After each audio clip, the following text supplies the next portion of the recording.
जैसा कि आपने पिछले एपिसोड में देखा था कि पैसों की कमी की बात जब कावेरी ने डॉक्टर को बताई तो डॉक्टर ने उसे बताया कि सोना के इलाज में लगने वाले सारे पैसे पहले ही किसी ने जमा कर दिए थे। कावेरी यह सुनकर दंग रह गई कि जब उसने कोई पैसे ही जमा नहीं किए तो आखिर इतने पैसे दिए किसने होंगे। तभी कावेरी को अपनी मालकिन का ख्याल आया कि उसने अपनी मालकिन से भी पैसों की मदद मांगी थी। यही सब सोच के उसने फोन लगा दिया।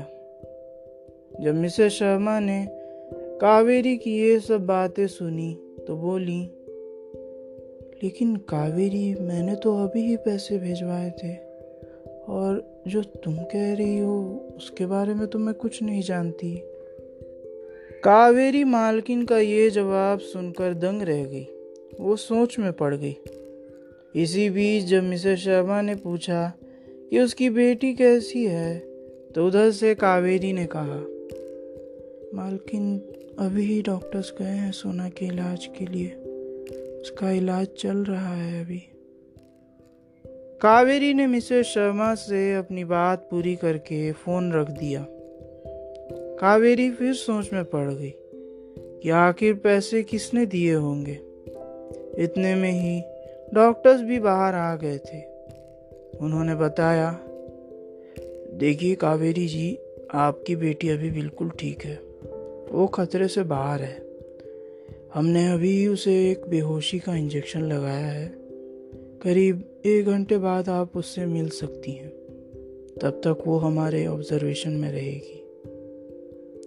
कावेरी ये सब सुनकर थोड़ा शांत हुई और सोना की तबीयत ठीक होने की बात से उसे बहुत सुकून मिला। उसने डॉक्टर से कहा, डॉक्टर, आपका बहुत बहुत शुक्रिया कि आपने मेरी बेटी की जान बचाई। आपका बहुत बहुत धन्यवाद। डॉक्टर कावेरी की बातों को सुनकर मुस्कुराए और वहां से चले गए। अब कावेरी और रानी दोनों ही बहुत खुश थे कि आखिरकार सोना की जान बच गई।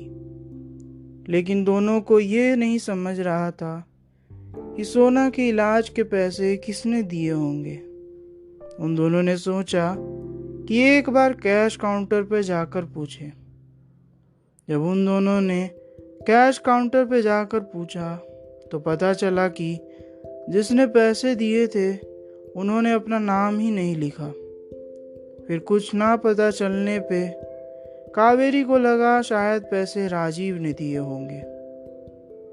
आपको क्या लगता है, आखिर पैसे किसने दिए होंगे?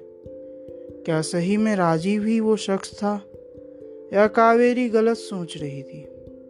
यही सब सवालों को जानने के लिए सुनते रहिए इस पॉडकास्ट को। तब तक के लिए मैं आदित्य आपसे विदा लेता हूँ।